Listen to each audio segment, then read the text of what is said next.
Remember what Donald Trump was saying during the campaign? He said he would end the war in Ukraine in 24 hours after the election, which he did not do.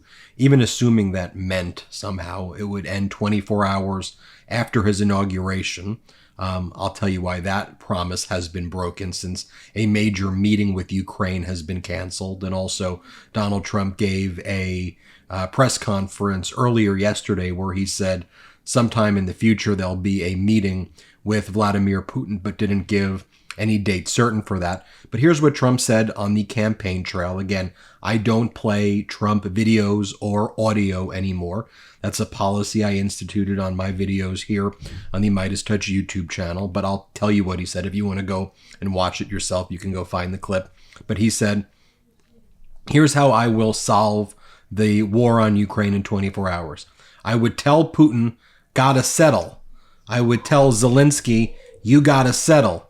I would tell one, you're gonna load up with money. I tell the other, you're not gonna get any money. And then they'd settle.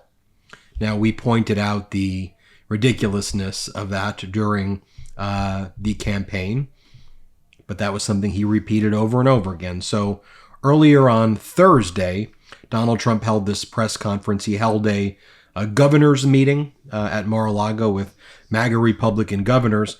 And then Donald Trump, at this press conference, when he was taking questions from the press, he said that he's going to be arranging a meeting with Putin. He said Putin wants to meet with him. And he said, so he heard from Putin that Putin wants to meet with him. He's going to set it up sometime in the future.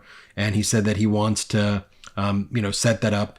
He also oddly mentions President Xi Jinping in that as well, and says President Xi also wants to meet with me. And so then the reporter asks him, so are you thinking about having all of the parties together? You're going to bring in China into those negotiations? And then Donald Trump gave a bunch of word salad because he has no plan. He may have concepts of plans. They're not good, and they're not plans. Now, this is the headline from Reuters.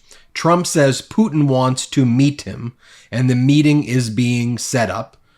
It ain't happening in 24 hours of Trump's inauguration. Let's be clear about that. And one of the pieces of breaking news that we learned that you would think responsible media should be covering, but I'm willing to bet that you haven't heard about this anywhere other than here. It is being reported in Europe, but corporate media here in the United States likes to not talk about any of this. But Trump's Ukraine envoy postpones a planned trip to Kyiv. That was supposed to happen immediately as part of Donald Trump's 24-hour plan. Here's what it says. Donald Trump's special envoy for Ukraine and Russia, Keith Kellogg, canceled a planned trip to Kyiv, according to Ukraine's foreign minister, Andrei Sybiha. An upcoming trip to Kyiv by U.S. President-elect Donald Trump's special envoy for Ukraine and Russia has been canceled. The news was announced by Ukrainian Foreign Minister Andrei Sybiha on Tuesday, but did not give any reasons as to why the meeting was called off.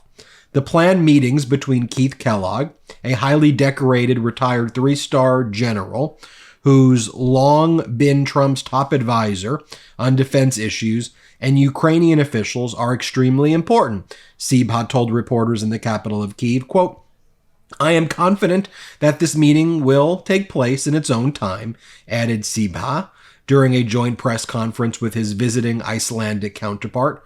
Quote, we are in contact to clearly define the timeline for its organization and to ensure that the meeting is as meaningful as possible. Interesting, if you know diplomatic language, that means there's more going on there, right?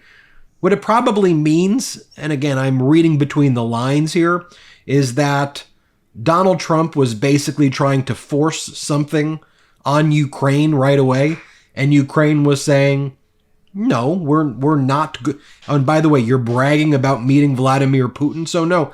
If what you're asking us to do is totally capitulate and allow Ukraine to be exterminated by Putin, we don't think that's productive. So you're going to be wasting your time by showing up here Therefore, quote, we are in contact to clearly define the timeline. We are. Ukraine saying we're going to define the timeline and ensure that it's meaningful, not that you're going to come here and just bully us. The article goes on to say, Trump's fast approaching January 20th inauguration injects another dose of uncertainty into how the almost 3-year-long war might unfold and whether it can end in the foreseeable future. Then it goes on to say Ukraine relies on Western and especially U.S. military and financial backing to keep up its fight. Trump has criticized President Biden on numerous accounts over the billions of dollars his administration spent on Ukraine. He's also previously said he can end the war in 24 hours on his first day in office, but hasn't elaborated on how he plans to achieve that. Just a little fact check there. He said 24 hours after the election, but sure. You want to say 24 hours on his first day in office? Well, then let's hold his feet to the fire. And when that doesn't happen, which it's not going to happen, then what? Are we going to hear the outrage from the media like I did every time President Biden stuttered and that became a front page story? Even though President Biden expanded NATO, created 16.1 million jobs, record low unemployment, every single month jobs were gained, 40,000 infrastructure projects, helping Ukraine stave off the invasion where Russia said it would take over Kyiv in 48 or 72 hours. The article goes on to say, Ukrainian officials are eager to persuade Trump to stick with Kyiv.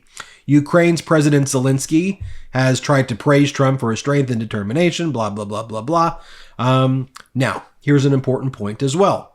So Julia Davis, who works at the Daily Beast, she's a great reporter. Her beat is Russia and Russian TV and Russian state TV.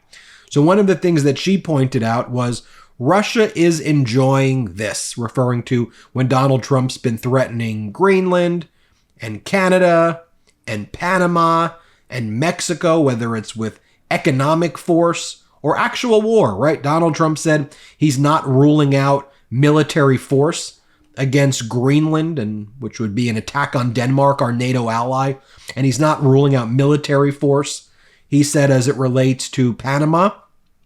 Well, take a look at the New York Post's just ridiculously propagandist but dumb, dangerous cover. The Don Roe Doctrine, Trump's vision for the hemisphere. And it's a photo of Donald Trump with a kind of weird smirk on his face. And it's showing all the places that he wants to conquer. Canada becoming the 51st state, Greenland becoming Ireland, and Panama becoming Panamaga, and the Gulf of Mexico becoming the Gulf of America. Then it goes on, this is what Russia's propaganda network said. The Don Roe Doctrine has landed, and it's way more ambitious than the Monroe original. Is any U.S. neighbor safe? Right, this feeds right into Russia's propaganda.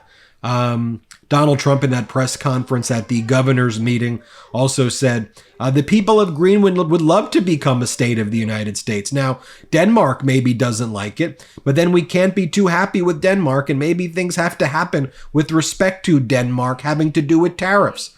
So again, he's threatening Denmark if they don't let him conquer Greenland. I mean, this is the timeline that we're in right now. Seriously? Donald Trump then says that Canada needs to be the 51st state. By the way, the Republican House Foreign Affairs Committee posted the following. This is from the Republicans. They then deleted it, but this is what they first posted regarding that Don Roe Doctrine New York Post cover. They wrote, "Our country was built by warriors and explorers. We tamed the West, won 2 world wars, and were the first to plant our flag on the moon.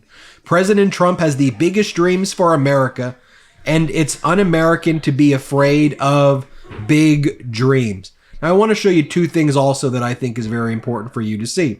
Again, Julia Davis, hat tip to her. She does a good job scouring what's going on primetime Russian TV. And I want to show you, I want to give you the disclaimer that this is Russian propaganda, but I want to show you what Putin is beaming to the people in Russia. And here, the Russian state TV says that Trump's statements blaming Ukraine for Russia's invasion, and also talking about how Donald Trump wants to conquer Greenland and Panama and all of the neighbors. What a great thing that is for Russia. So it's about a minute. I'm going to ask my editors just remove the lower third so people can read the subtitles. Again, this is Russian propaganda. I want to give you the disclaimer, but I want you to see some of the source material so you can educate yourself what's going on. Here, let's play this clip.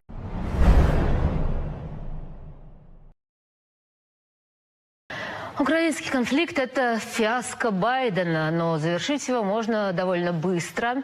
Дания должна уступить Америке и Гренландии, а Мексиканский залив нужно переименовать в американский. Это лишь некоторые из заявлений, сделанных сегодня избранным президентом США Дональдом Трампом. До инаугурации 1,5 недели, так что ко всему, что говорит сейчас Трамп в Соединенных Штатах и во всем мире, естественно, повышенное внимание. Особенно если заявления настолько громкие. Что еще прозвучало сегодня, спросим у нашего САПКОРа США Валентина Богданова. Он на прямой связи с нами по телефону. Валентин, приветствую, вы нас слышите? Мария, добрый вечер. Да, итак, давайте по порядку. О чем говорил Трамп? Фундаментальное заявление сделано по поводу Украины. Впервые на таком уровне в Соединенных Штатах было признано, что первопричиной происходящего сейчас на Украине является стремление безудержной американской предыдущей администрации в НАТО после обещания Байдена, который, по сути, спровоцировали этот конфликт. Трамп заявил, что он понимает чувство России. Давайте послушаем более полный ответ.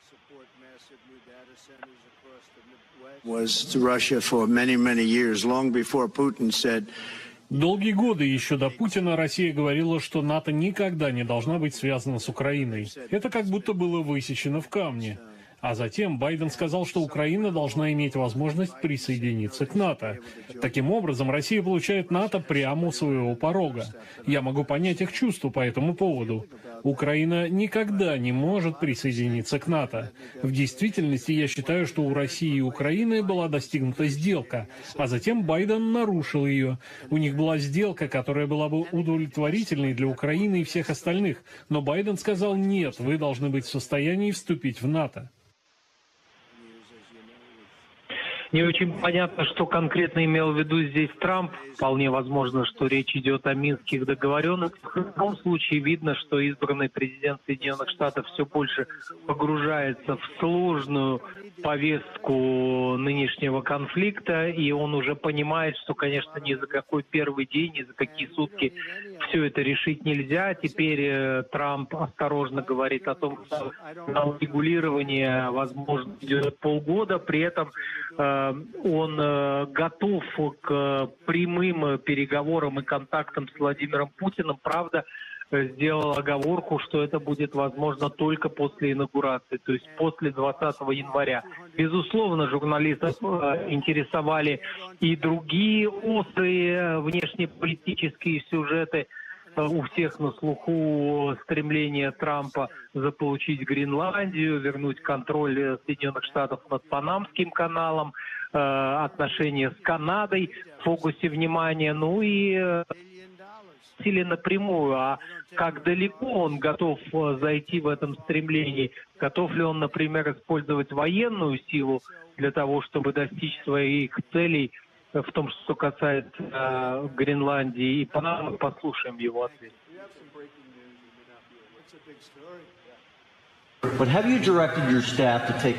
Говоря о Гренландии и Панамском канале, можете ли вы заверить мир, что, претендуя на эти территории, вы не будете применять военную или экономическую силу? Нет, я не могу вас заверить. Они нужны нам для экономической безопасности. Люди даже не знают, есть ли у Дании какие-либо юридические права на Гренландию. Но если они есть, она должна от них отказаться, потому что Гренландия нужна нам для национальной безопасности. And now finally I want to leave you with this clip. Our editor-in-chief, Ron Filipkowski, was posting this type of stuff throughout the campaign. He would always cover what would go on in the beginning of a Trump event, a Trump rally, with the type of people who showed up. So again, this was several months ago at one of these events. This one was in Iowa. It may have even been like 9 months ago, maybe longer. The man at the Trump rally is asked if he believes Trump when he says he will end the war in Ukraine in 24 hours. Quote, absolutely. He has a plan. He knows those people. He's dealt with them when he was president. You know what? I don't want to. If you want to watch the clip separately, go look up what Ron said. I don't think you need to see a MAGA person say that. I think you believe me that the MAGA person goes, yeah, of course he's going to end it in 24 hours. Absolutely, he's going to end it in 24 hours. So I don't think I need to play it for you. You get it. So now what, though? Is that part of the 3-dimensional, 4-dimensional, 16-dimensional, 72-dimensional chess game? Or is he just an idiot and he's a liar and he's weak? And now, by what he's doing, he's giving a pass for Russia's territorial ambitions. Putin loves this. Russia loves this. Because Russia goes, okay, Donald Trump, you want to take over Canada, you want to take over Greenland, we're going to take over our neighbors. Xi Jinping, president of China, goes, great, Taiwan is ours. And America can't be like, we don't do that. Donald Trump saying he's going to take over our NATO allies. Hit subscribe. Let's get to 4 million subscribers. Thanks for watching. Love this video? Make sure you stay up to date on the latest breaking news and all things Midas by signing up to the MeidasTouch newsletter at MeidasTouch.com/newsletter.